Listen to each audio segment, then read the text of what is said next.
listen to my heart, I can hear you whisper, asking me lovingly to come and follow you. Good day, everyone, and welcome to this monthly episode of the Dare to Love Show, this monthly program from the Archdiocese of Chicago where we talk about all things vocation. My name is Father Adam McDonald. I'm a missionary priest of the Society of the Divine Word based here in Hyde Park, and I'm happy to be together once again, reunited with my co-host. Good morning. Hello, Happy New Year. I'm Sister Lavina Francis Pamet. I'm a Franciscan sister of the Sacred Heart. And actually, what I'm remembering for this new year is that last show, we talked about our hopes. Well, actually, we did sort of like a summary, our ups and downs with 2025. 2026, I think I talked about like the hopes. We all talked about that. Yes. But at the same time, after the... I guess like several days afterwards, 2026 for me is almost like a catch-up year. And not just for me, because when I started talking to people, I don't know about you, Father Adam, you're very organized. And I have you all fooled. also very much into different ministries that you're doing. I feel as if I've been away, I've been traveling a bit, things that are happening that was out of my control.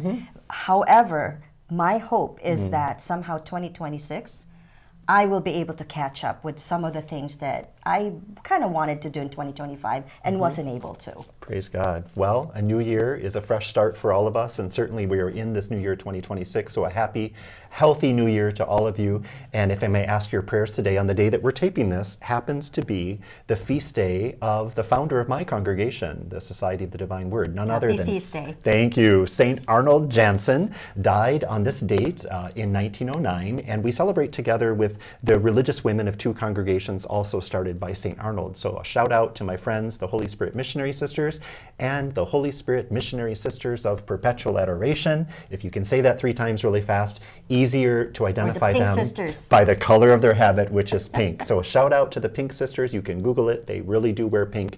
And they pray for, as contemplative religious women, the missionaries, the mission of the church, and for all of God's people. So again, welcome to the program today. We're so happy to have you with us and pray that this will be a happy, healthy new year for all. As you can see, Sister Lovina and I have invited a friend to join us to start this new year. We are so excited to welcome our good friend, Mr. Joe Kwan, who happens to be Executive Director for a special ministry in the Archdiocese called SPRED, Special Religious Development. We're going to hear a lot more about that from Joe. But what you should also know is that Joe spends a lot of his time as well as an adjunct professor in information systems, according to the website of Loyola University Chicago. So we're going to hear more about that. So Joe, welcome to the show. And if you'd like to tell us a little bit more about yourself, welcome, welcome, welcome, Joe. Oh yeah, thanks for having me here. It's a pleasure to get to talk with both of you today, and happy feast day. Thank you. Yeah, my name's Joe Kwan. I'm the Executive Director of SPRED, Special Religious Development. I've been in that role for 5 years now. I started in 2020 during the pandemic, and then I also serve as an adjunct instructor at Loyola, just across the street from where we're taping, and I've been doing that for 7 years. Prior to joining the Archdiocese, I worked 15 years at CME Group, the Chicago Mercantile Exchange, working as a business systems analyst, helping to build our regulatory systems to regulate our markets. Great. And Joe, I have it on good authority. You are a native Chicagoan, correct? I am. I was born and raised here in Chicago on the south side in the Beverly neighborhood. And I still live on the south side in Bridgeport, so right near the White Sox Stadium. Amazing. So go Sox, go Bears. Yes. I mean, what a great time to be a Chicagoan, right? We've got a Pope from Chicago. Oh, yes, it's a very exciting time. There's also a White Sox fan. White Sox fan too, yes. There you go. Well, that's great. So thank you so much for making yourself available to join us. You obviously have a lot of commitments between a full-time position with SPRED and your position at Loyola and many other things in your life. So thank you. And thank you for your friendship and support to me and Sister Lavina through the years that we've gotten to know each other. So I'd like to get right into asking you what many people viewing today probably wouldn't know necessarily is what is SPRED all about? I mean, obviously when we heard the word spread, we think about like spreading out, right? Like Right. spreading butter on your bread or spreading the love of God. But SPRED, spelled S-P-R-E-D, again, is that moniker for special religious development. I see you've got your logo on your gear there, your swag. So could you just tell us what SPRED is and how did it get started? Yes, so SPRED is a lifelong faith formation ministry for people with intellectual and developmental disabilities. We provide faith formation to people of all ages and all function levels and all ability levels, both verbal, nonverbal. We welcome everybody into SPRED. And our goal is really we form a small community of faith made up of adult catechists and people with disabilities, and we place each of our friends into age-appropriate groups. So usually in SPRED we have 4 different age groups, 6 to 10, 11 to 16, 17 to 21, and 22 and older. And it's within these communities of faith that we come to deepen our relationship with God, both catechists and friends. And we deepen our relationship with each other, and we accompany one another on our faith journey to grow in our faith and to grow in our love of God. Mm-hmm. So interesting to hear the moniker SPRED, because going back to what we said at the outset, you are in fact spreading the faith too, Yes. S-P-R-E-A-D, and yet in a way it's spreading the faith to individuals within the church who may feel very hidden. Yes. One of the most marginalized groups in the church and in society would be Yes. those with developmental intellectual disabilities. So bringing visibility to their faith, to their thirst for the Lord and their desire to know the Lord, and helping facilitate that encounter is really amazing to me. Would you like to share with us how you first got involved in SPRED? I mean, it was, I'm sure, a long journey to become the executive director you are now. How did you first get started? Sure. Well, let me just highlight how SPRED got started back in the 1960s. Please. So my predecessor, Father Jim McCarthy, he was 5 years a priest and got a position with the Confraternity of Christian Doctrine. So he got the big downtown job. He was a parish priest, associate pastor for a while, then he got the downtown job. And when he got to the office, he noticed there was a file from families of people with intellectual and developmental disabilities seeking the sacraments and faith formation for their family members. And this hit home to him because he had a younger brother, just 1 year younger, who he shared a bedroom with and everything, and who never had faith formation, and in many ways was hidden from society, just was always at home, never received the sacraments. So this is something that hit home. And back then he decided he wanted to do something about it. And he approached his supervisor at the time and asked, hey, I have this idea of building out faith formation ministry for people with intellectual developmental disabilities. What do you think? And they said, oh, it sounds really nice, but you know what, we're really busy, so you have enough work on your plate, but if you want to pursue that in your off time, go right ahead. And that's what Father Jim did. And he did a lot of research. He didn't just come up with something out of the blue.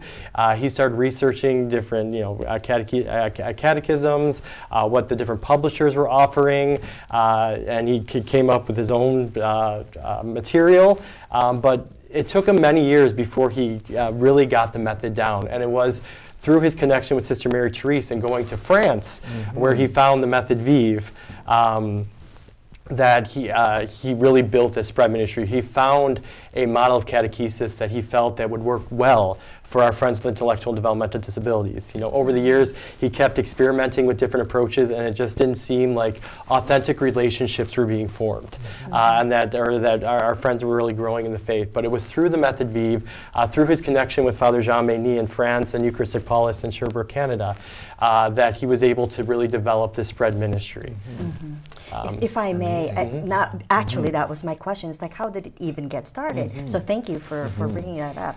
But my curiosity takes me to what was the key that he found? Is there something like a particular thing from the French way of doing things in religious ed formation that makes it distinct from the regular one? Yes, relationships. And developing authentic relationships. I mean, when he originally got started, he was working out of our old traditional religious ed model that's very intellectual. One teacher standing in a classroom teaching and lecturing to different students and having students do projects. And he knew if we took that approach, a lot of our friends would not be able to participate in religious ed and be formed in the faith. So it's when he went to France and observed for the first time. He wasn't sold right away, I'll tell you that. At one point, him and Sister Mary were on the plane going back, saying, no, I don't think this is for us. But seeing the progression, seeing how what Father Mayney's community and how the whole session progressed and the different evocations. We started with the human experience and then moved to the liturgical. And then seeing those authentic relationships being formed, being in that small community of faith and seeing those friendships being developed. And that's something that stuck with Father Jim. And that's something that has stuck with me too, because some theologians have argued that a lot of our friends with intellectual and developmental disability never get to truly experience true friendship. And that's Hans Reinder, who mentioned that, and a couple other theologians that make that argument. And there's a lot of truth to that a lot of our friends have different relationships. They have relationships with their family, their caretakers, but a lot of them don't really get to experience that true friendship, that mutual attraction between each other and growing and connecting with each other. And that's something that if they were to grow into faith, if they can experience friendship, they can experience faith, because growing in faith is growing in a friendship with God. And that's what he saw in the Method Vive, and that's where he was like, yes, this could work with our friends with intellectual and developmental disability. It was a different model of catechesis. It's still a different model today. But it was an eye-opening experience for him, and said, this is the route. If we focus on the relationships, developing the relationships, and evoking these different experiences, we truly can help them develop their relationship with God. You know what I found, Father Adam, is that because I also have an education background, and I only had probably at the most 2 classes, methods classes that had to do with special ed. And so I've also studied I love the multiple intelligences, different levels, different experiences. The multiple intelligences has something to do, for example, I'm pretty kinesthetic, and so as an artist, that's important because I sometimes don't even think I do. And the memory, the muscle memory, is the kinesthetic part. Some are into visuals, and one of the pictures that you showed was visual, and then it was in a group. And the relational kind of has that. You actually not just act it out, you experience it. It's incarnated. And so I find it fascinating that whatever works for what we consider special education, or like with SPRED, I bet it works for everybody. Yeah. So yeah, Absolutely. thank you for explaining that. Yeah, many people have told us that our approach would work for everybody. We just focus on our friends with intellectual developmental disabilities. And do I understand that SPRED has literally spread out from Chicago now to be present in a number of dioceses and also countries around the world? Yes, we've grown exponentially. It started here in Chicago with Father Jim, just having 1 or 2 communities, and it's been embraced here in the Archdiocese of Chicago. We're in about half the parishes here, but we've also expanded throughout the nation and the world. We have our biggest hubs in Scotland. And we have groups in South Africa, Malta, Mexico.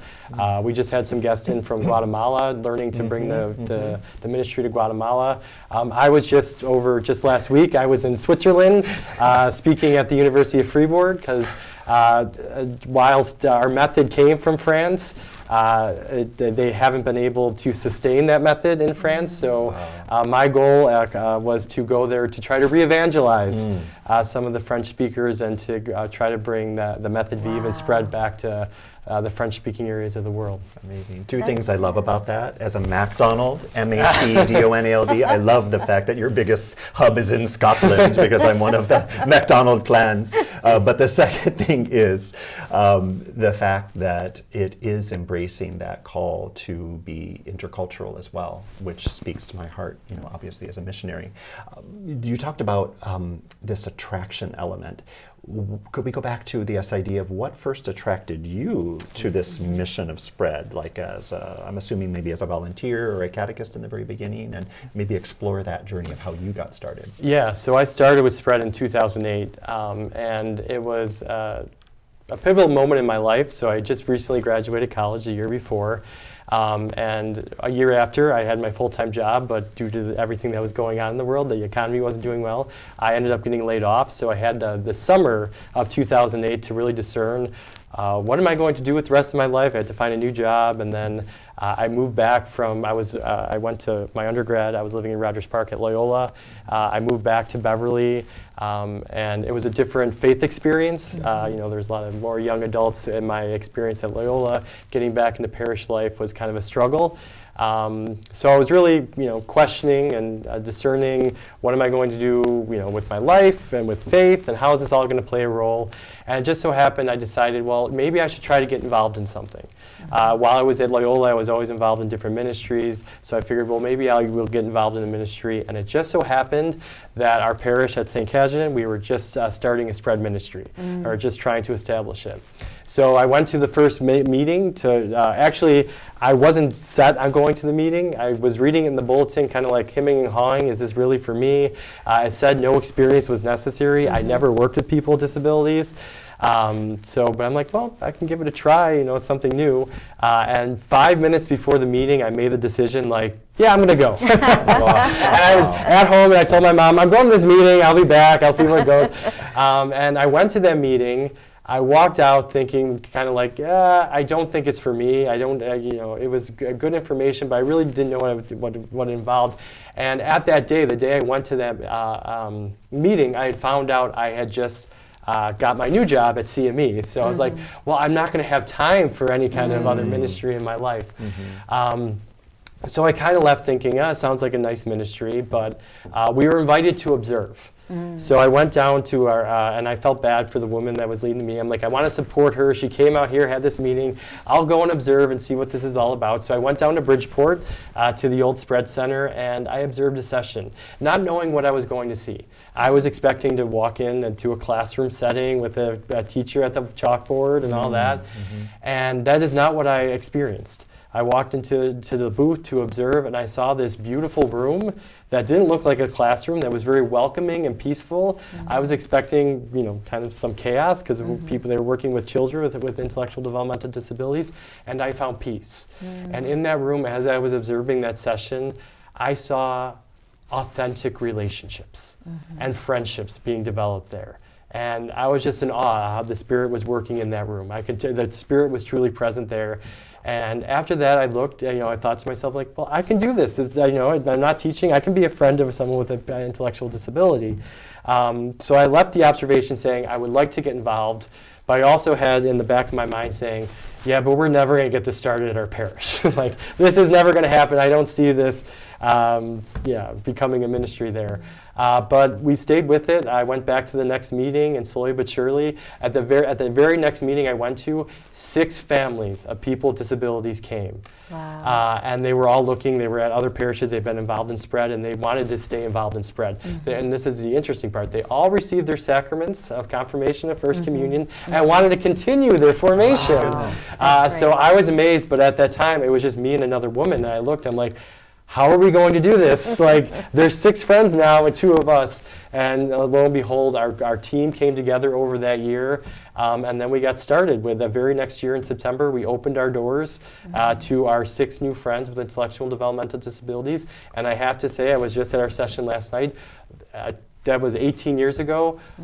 Most of those friends are still with us. Wow. And the only friends that have left us are the ones that have went with the God. Wow. But all of our friends are still with us, and they enjoy being so. It's 18 years of friendship. That's amazing. You know, I'm sure at some point in this conversation we'll talk more about how I have gotten connected with SPRED.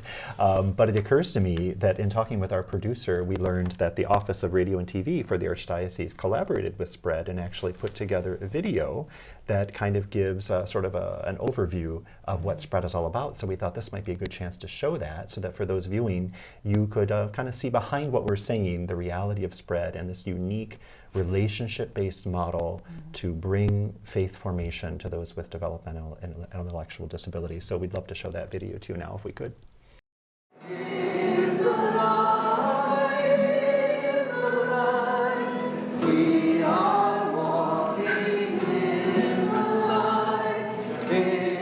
We're at the SPRED Center at 30th and Low in Bridgeport.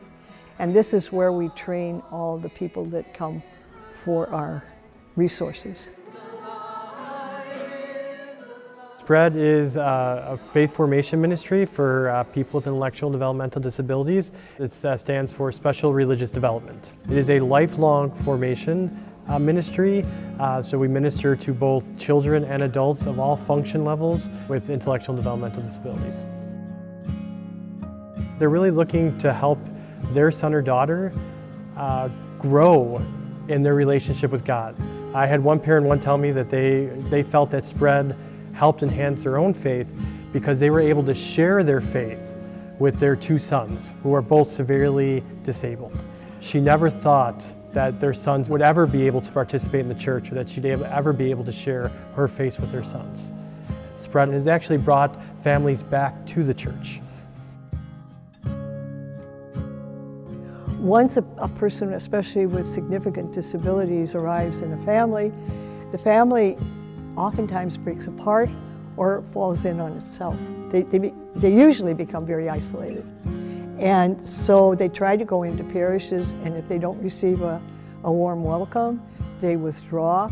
So once they hit somebody like our SPRED volunteers and ourselves, it's like day and night. And so once they open up, actually they become the best members of the parish, because somebody has taken time with their family member. They will devote themselves entirely in the parish. For us, for my husband and I, SPRED re-gifted us our faith. We were many times challenged with feeling that maybe our son was going to be frowned upon for his uniqueness of who he is. I Googled SPRED Chicago, came up to their website, sent an email, and Sister Mary Therese Harrington actually was the one who responded to me. And then they invited us to come here to one of the masses. And it was God sent. We came to the mass. It was just beautiful. I was in tears the whole time. It was a clear, life-changing moment that when you put your entire being into something that you want for your loved one so bad, you don't give up, you continue to put forth all the effort, but most importantly, prayer and faith. It's unbelievable how God presents you with this enormous gift of love and acceptance. I can't even begin to tell people how many days I desired to see my son, celebrate his first Holy Communion, which he did. That Mass, I sat there and I kept telling myself, Lord, this is what heaven feels like, because it was a priceless moment. So for me, the SPRED community, all of the people that are part of the SPRED ministry, they continuously gift us the reminder of love, faith, and acceptance. For so long, our friends with intellectual disabilities pretty much have been rejected, ignored. They're hidden. Even Pope Francis has said in Fratelli Tutti that people with disabilities tend to be hidden within our parish communities. But they are some of the most welcoming people, the most loving people. And from them, I have grown in my own faith because I have seen God's love in them and how they relate to me.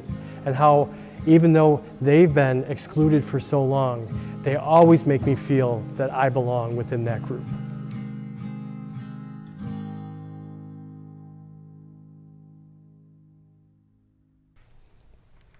So we are back, and we hope that that video gave you a little bit of an insight into what SPRED looks like. And as I was watching the video, I was imagining your story, Joe, and thinking about how you made that, could I say, snap decision 5 minutes before going to the meeting that I'm going to go.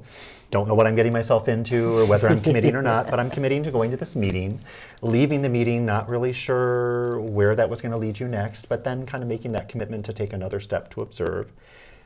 And then obviously getting involved, and now speaking from where you are as the executive director of SPRED. So I would love to know, and I think our listeners too would be interested to know, what does that role look like now as executive director? Are you still directly involved in doing some of the catechetical formation, or is it more of the administrative oversight, or a little bit of both?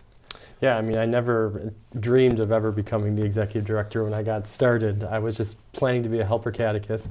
And then things evolved over time. I got more involved with training and then went to school, and then slowly but surely it led, the opportunity presented itself, and I said, well, why not? But from day to day, we do a lot. I'm still involved in 2 spread groups. So I'm still involved with my parish spread group at St. Catherine's. We have another group of 6 to 10-year-olds that meets at the Meyer Center on Saturday morning. So I'm involved in those 2 groups. I work with parishes to try to establish the ministry. So I talk with a lot of pastors, directors of lifelong faith formation, to try to establish the ministry. I get a lot of phone calls from parishes saying, "Hey, we have this person with autism, or we have this person with disability. What can we do?" And I always, try to get them placed. And then I can also say, "Hey, you could also try to establish a spread ministry at your parish." I also work with a lot of dioceses. Just yesterday I was talking with the Archdiocese of Detroit, and they were looking on trying to bring the spread ministry to their diocese. It was from a parent who's also very involved in disability ministry, knowing that there are many adults and children in the Archdiocese of Detroit that have no faith formation and never received the sacraments. So he called, and we were kind of talking the ministry and trying to, how do we bring this to Detroit? I also do a lot of training, so I train all of our catechists. I work with my team.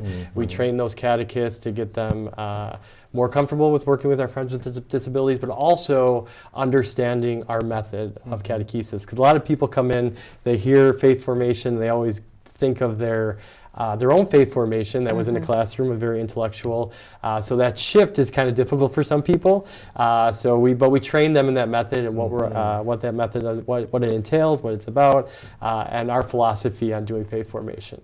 So that's one of my main goals, is to do the training for all of our catechists here in Chicago and to the dioceses around the world. So I also provide that kind of training.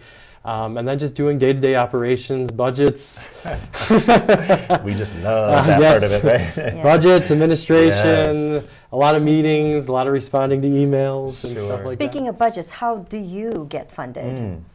that. Good question. So we are funded. We do receive funding from the Archdiocese of Chicago. We do receive a stipend. We are an agency of the Archdiocese of Chicago. We also do our own fundraising. We have our own 501c3, which is called Mamre Inc., that provides a lot of our funding beyond the Archdiocese funding.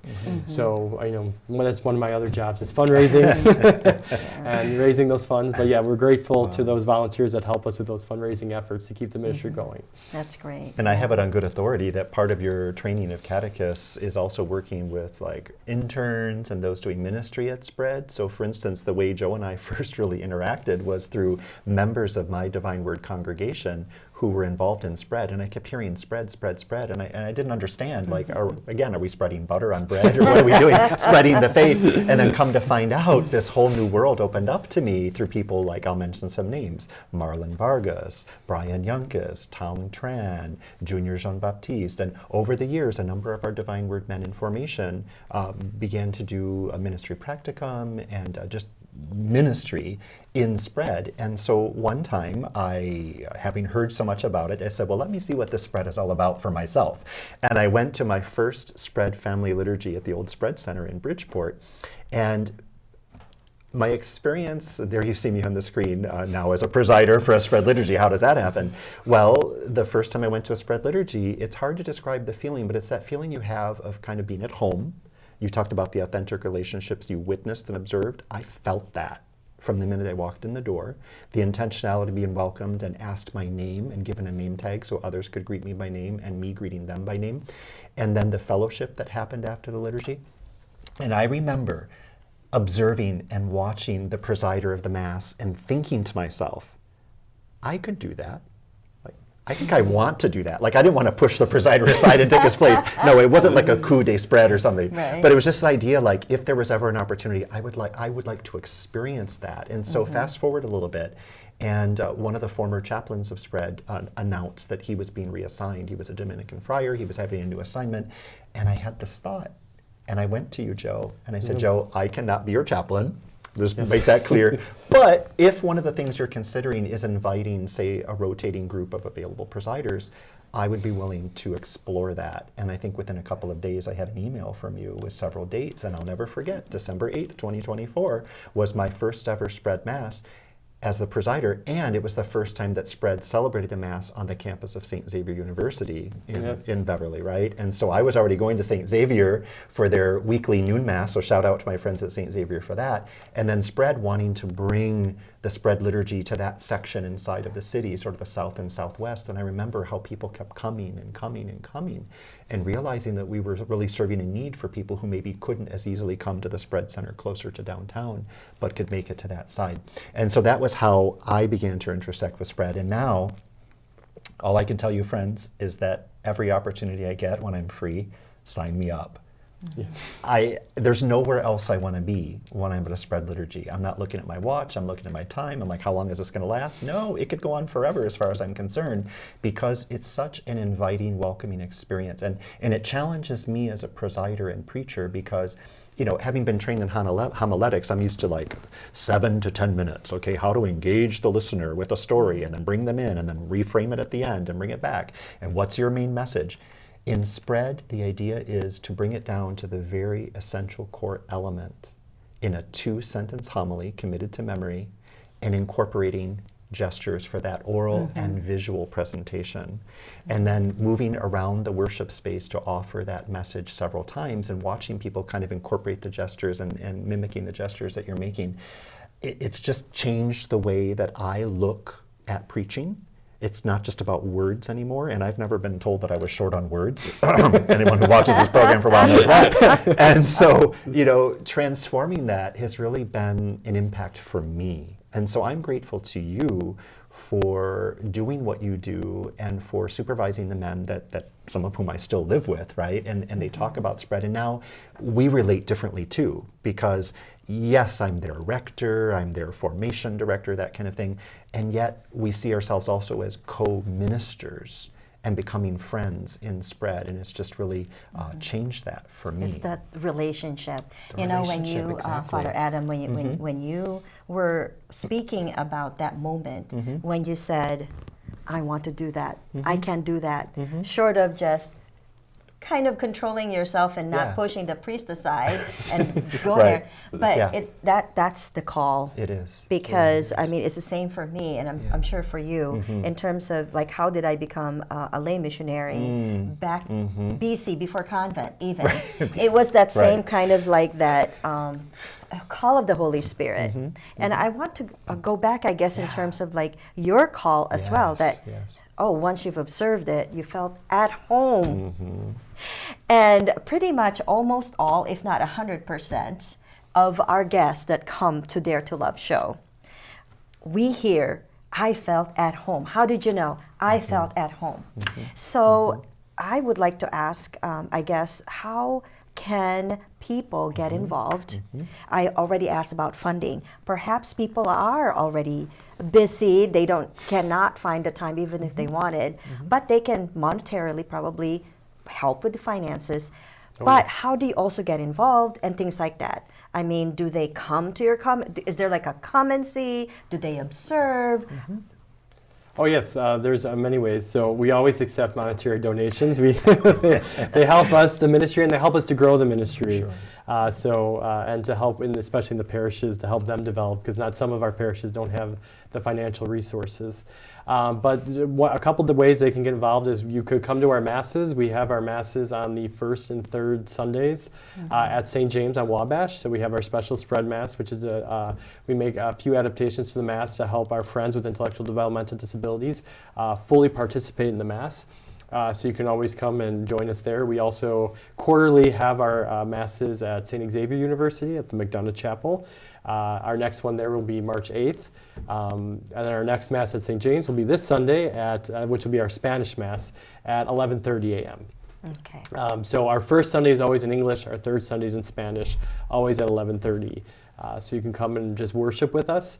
Another way is you can come and observe, just like what I did. You can come and observe. We have observation at Queen of Apostles Parish up on Montrose and Western, where you can come and actually see a live session and see those friendships unfolding and see how the method unfolds.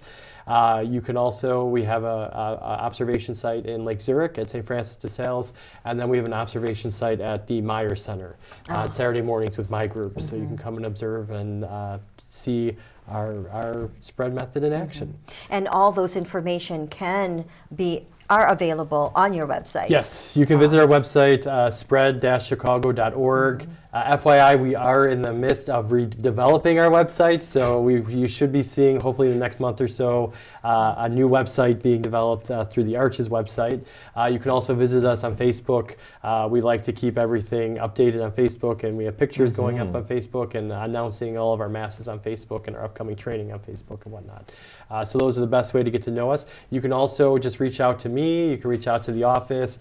You can send an email to SPRED, S-P-R-E-D, at archchicago.org if you're interested in volunteering or maybe trying to establish a ministry at your parish. We are always in need of volunteers to join us on our mission. So if you're open to joining us, give me a call and I'd be happy to get you placed in a group. Or if you know somebody that might benefit from SPRED and the need of the group, whether they be a child, adult, call me, let me know, and we will get them placed in their local parish group. Now, Sister Lavina, I have to say another really important thing to know about SPRED is that you will not only have your soul fed and nurtured, but they will also feed your body and your spirit. So there's a fine tradition after these family liturgies to celebrate an agape, a fellowship. And I've been introduced to the notion of tamales and treats. Am I saying that right? Yeah, tamales and treats. A number of sweetbreads, Irish soda bread, you name it, all kinds of things. And some of them end up going home with me because I live with a lot of guys and we don't want to waste any food, right? But it's just this idea of if that draws you, looking for that authentic relationship, you will find it in the liturgy, but also in the fellowship that follows afterwards. So a real plug. And I think I'll be there for the first Sunday of February 1st. And so look forward to seeing you there. I'll be at St. Xavier in March as well. So again, all we can do is encourage you, brothers and sisters who are viewing today, to really just consider checking out the website at least and getting a sense of what SPRED is all about. So as we mentioned at the very beginning of the program, you're kind of living like in two worlds, right, Joe? So you're executive director of SPRED, at least two. We have a Trinitarian faith, maybe we could find a third world for you to reside in, right? Okay, so executive director of SPRED, and at the same time, you are this adjunct instructor at Loyola in information systems. You're a lay graduate of the Catholic Theological Union. Go Pope Leo, class of 1982. You were the Master of Arts of Pastoral Studies, otherwise known as the MAPS program, if I'm correct, in 2019. You participated in a CTU, Catholic Theological Union, sponsored program through their Bernardine Center called Catholics on Call, as it existed in that day in 2009 for young people to kind of learn the language and the art of discernment, whether it's to lay faith life or married life, religious life and such. And so you have all these things going on and you're living in these different worlds. And I'm just so fascinated to know, and maybe for our viewers as well, is anyone thinking the same question, kind of like, how do these two worlds intersect? How do they complement or even challenge one another? That's interesting. I mean, I've always lived in two different worlds. Even when I was studying at CTU, I was doing my day job at CME. I was doing business and futures and options and technology during the day and theology at night. But I've learned a lot. I mean, they kind of go hand in hand with my teaching. I started teaching right around the same time I started full-time at the Archdiocese. And I practice the art of accompaniment in both at Loyola, at SPRED. Loyola has really helped me to develop as my presentation skills, because I do a lot of training of our new catechists. So actually teaching my students at Loyola have helped me greatly in enhancing my own presentations at SPRED. So I feel I've become a better trainer because of my experience at Loyola. But I've journeyed, I journey with our friends with intellectual developmental disabilities. I've also journeyed with my students. And it's been a wonderful, I've been,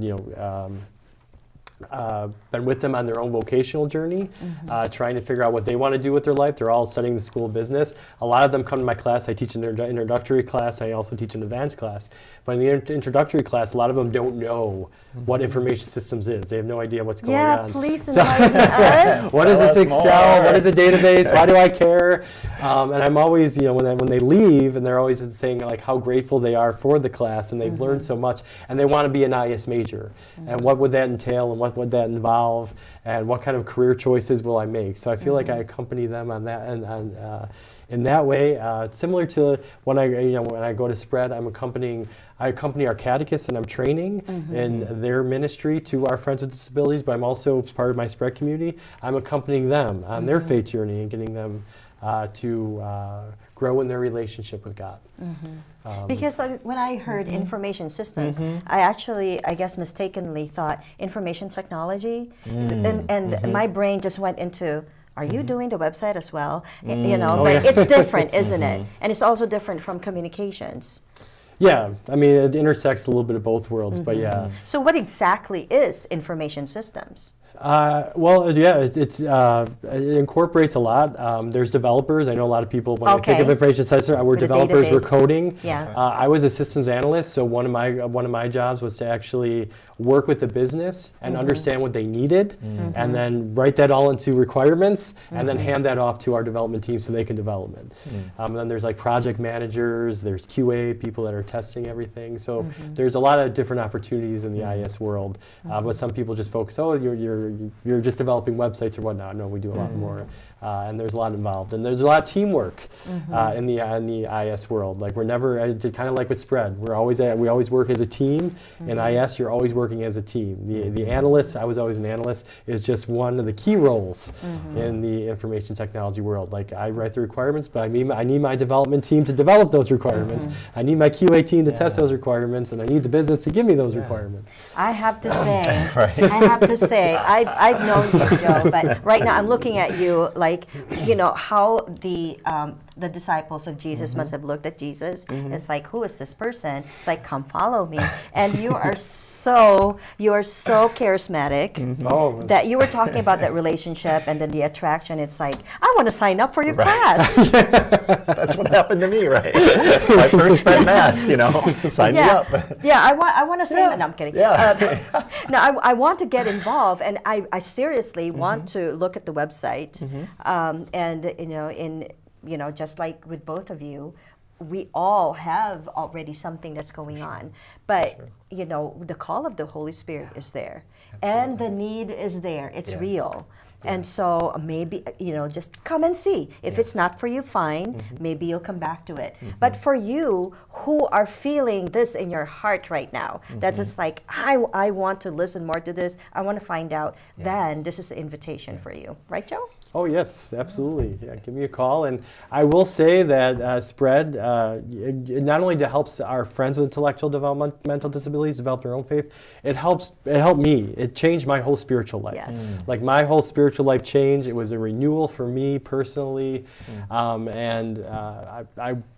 so grateful that I listened to my heart and went to that meeting and went to that observation because it was a life-changing experience. And I think you would know because there is that deep-seated joy that, as you said, you are also fed, like your soul is fed, but I mean, it doesn't hurt, come and see. You might just get a tamale and a treat. And a treat. There's always food. And also to bring up the notion of sort of the call within the call. The beauty of this discussion for me is that you've been talking about your particular call to the ministry of SPRED, but also your call to be an educator. And you talked about the complementarity of how accompanying students in your class, just as you were accompanying people on their faith formation, is a complementary role, right? But you're normalizing the use of the word discernment. You sprinkled it into your earlier discussion. Now that's something that Sister Levine and I can talk about till we're blue in the face. I mean, discernment is something we talk about all the day long with people who are discerning religious life, discerning married life and this. But I think sometimes we kind of put it into a box and we forget that discernment is a good, healthy spiritual practice for all Catholics and you as a layman. No less, to normalize that language of discernment. So the way that you're talking about discerning the use of your gifts, your deepest desires, what you feel God drawing you to, what's attracting you, and how you're responding so generously. I hope that for our viewers is kind of like, you're not off the hook here, whether you go to a SPRED Mass or not, which we hope you will, or look at the website, but also that you will take to heart that we are all called by our baptism. We just celebrated the baptism of the Lord. Well, it's not just Jesus being baptized. We are baptized into Christ and into the church. And so how are we called to discern the use of our gifts? And so that leads to the question then, for those who are viewing, maybe young people like ourselves, right, and young at heart, who are viewing, listening to this, and thinking as they go through their daily lives, I'm like those students you mentioned, I'm not really sure where this journey is leading me.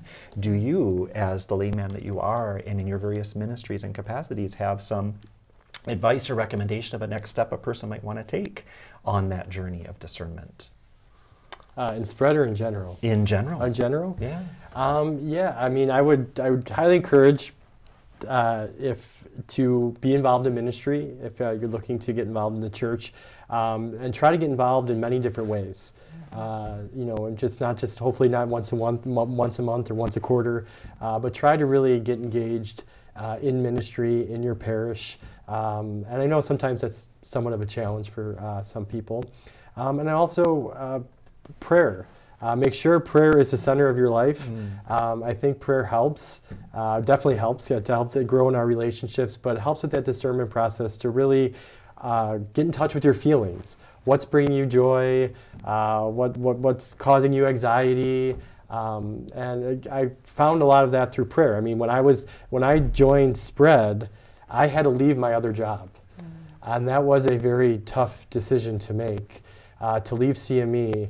And it wasn't just tough for me, but it was even tough for my teammates. I mean, I loved my work. And I remember telling my boss and how devastated she was to learn that I was leaving. And then like, what can we do to get you to stay?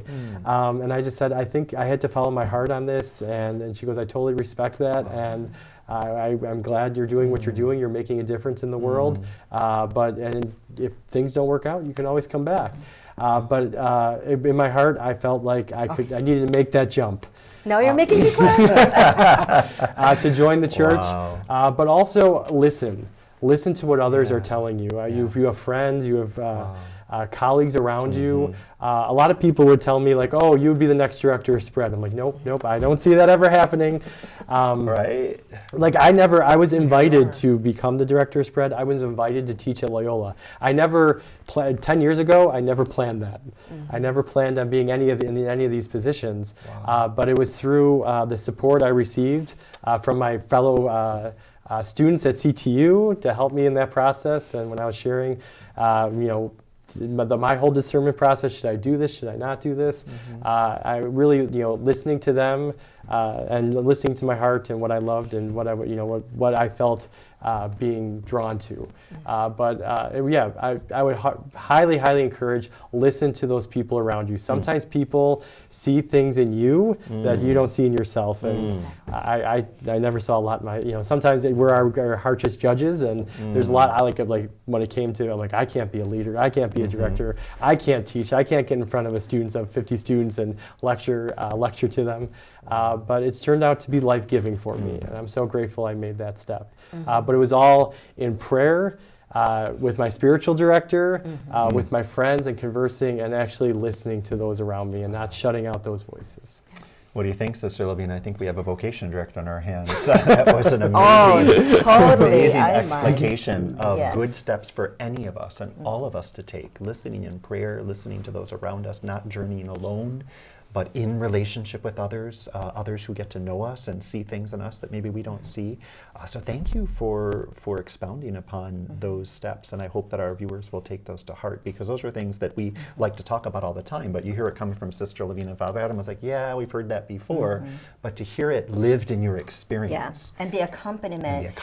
And the other thing, too, that I think needs to be said is things like this, it's grace, you receive it, and then what happens is that generativity, because you yourself, you have received a lot, and now you are also giving back freely. And I think that is the grace that comes from that abundance of God's love. And again, going back to that, get in touch with your emotion. If it gives you joy, then that is of the Holy Spirit. Amen. So, Wow, it's so well said. Well, I don't know about you, Sister Lavina, but this has been such an inspiring conversation for us, Joe. We are so grateful that you could join us today and find time within your many responsibilities to add to a circle of friendship, this relationship with us here on the Dare to Love show. And just want to wish you many, many blessings as you continue in your very important role. And I personally have seen the impact you're making, and I felt it in my life. And so I'm very humbled and grateful to partner with you in the ways that I'm able to offer my gifts in the role that I can play as a presider, but someone who's really learning each and every time I go to SPRED. And you'll notice how many times I ask you, like, different things that we do in the liturgy, just to really want to try to provide the best, most welcoming experience for everyone as I continue to learn and embrace this ministry. So thank you again so much for joining us. we definitely count on us for supporting SPRED. For me, for sure, I will spread the news, the good news. You got it. And You also, got it. yes, Yeah, absolutely. my sisters are, we call our mother house the prayer powerhouse. And so we have a Yes. ministry of prayer. People from all over the world come to us and request for prayers. We definitely will offer prayers for you, Joe, and for SPRED, and that the good news will be spread throughout the world. A couple of probably announcements before Yeah, exactly. we go, Father Adam? Yeah, so certainly to announce and remind people to look at spread-chicago.org to check out the SPRED website and all the upcoming family liturgies, which you can attend both in English on the first Sunday of the month, Spanish on the third Sunday of the month, the quarterly liturgies that take place in St. Xavier, and other opportunities for donating your time, your talent, and your treasure in the ways that you can. So certainly want to encourage you to do that. For those who might be interested in discerning and learning more about religious life as a missionary, we have our Divine Word online discernment group taking place on Wednesday, January 28th at 8 o'clock Central Time. You're going to want to go to SVD Vocations, plural, svdvocations.org to get more information on how you can register. And then certainly we want to announce and remind people that coming up on February 2nd is an important day for all of us in the church as we celebrate on the Feast of the Presentation of the Lord, World Day for Consecrated Life. Now that will be on a Monday this year, and so in parishes we'll celebrate it that weekend prior to February 2nd. But certainly want to invite consideration of, prayer for, and support of those in consecrated life, the many men and women here locally and around the world in discernment of and formation for consecrated life in all of its forms, missionary, apostolic, contemplative, and otherwise, and increase the notion of inviting people. As Joe said, sometimes we see in others what they might not see. We may be the one that God uses to plant that seed and invite someone else to consider how God is calling them to accept the dare to love like Jesus, as we always say, to love very inclusively, very generously. And to add your word, Sister Lavina, I love that word, generatively. How are we generating and animating life and bringing life to others by the way that we are experiencing the fullness of life with the And Lord? by the way, February 14, the Archdiocese of Chicago will be celebrating with Cardinal Supich, the Archdiocesan celebration of Jubilees. So the religious of this diocese will be marking their anniversaries. And Absolutely. some of those would probably be not just 25, 40th, 50th, 55, 60, 65, 70, and from time to time, 75th anniversary. Absolutely. So much to look forward to just in these coming weeks, but we certainly want to thank you again for joining us. Thank you, Joe, for being our guest. We want to wish all of our viewers and listeners a very happy, healthy new year, and may we make 2026 the best year yet. And how can we do that? Well, let's try to be the best, most loving versions of ourselves as Jesus calls us to do. So thank you again for joining us today. Have a wonderful January, a happy, healthy 2026, and we'll see you again next month for the Dare to Love show. God bless God everybody. bless. Have a Thank great you. day.